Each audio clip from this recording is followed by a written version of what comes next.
Movies, magazines, TV programs, pop culture surrounds us today. And while these media outlets can bring several positive aspects to society and culture, more readily seen are the negative effects, namely stereotyping. Female body images, specifically, are distorted and perpetuated through media with the use of false images that differ from average day-to-day, face-to-face encounters with people. Luckily, this perpetuation of stereotypes has been noticed and attacked by several organizations, and here are just a few.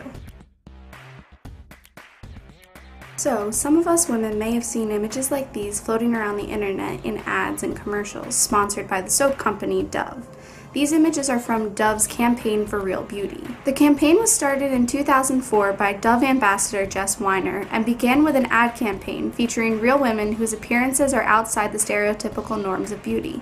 The campaign aims to attack the perpetuated stereotypical ideas of feminine beauty we see in movies and magazines. In 2005, Dove launched the second phase of the True Beauty campaign, with advertising featuring 6 real women with real bodies and real curves. This phase of the campaign was created to debunk the stereotype that only thin is beautiful. Now, Dove also hosts clinics for young girls, specifically preteen girls, to boost the idea that real beauty is not something you only see on TV. Dove has created self-esteem building educational programs and activities that encourage, inspire, and motivate young girls around the world.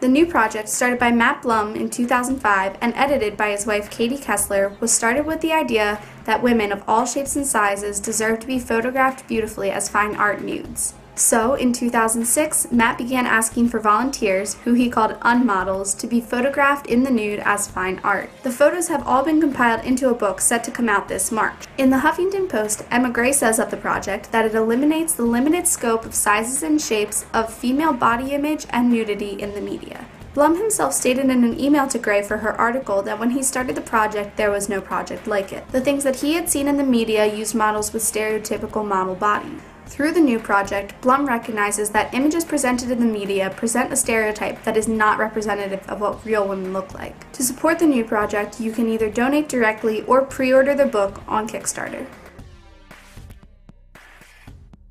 Outside of media and movements and projects, people like the author Vine Deloria Jr. also recognize the startling ability of media to perpetuate and maintain stereotypes of any minority group. In his essay We Talk, You Listen, Deloria, a Sioux Native American, notices that stereotyping is highlighted by motion pictures. He goes on to say that stereotypes in cinema can be powerful enough to develop a variety of cultural behavior patterns from which we can devise a new understanding of humanity.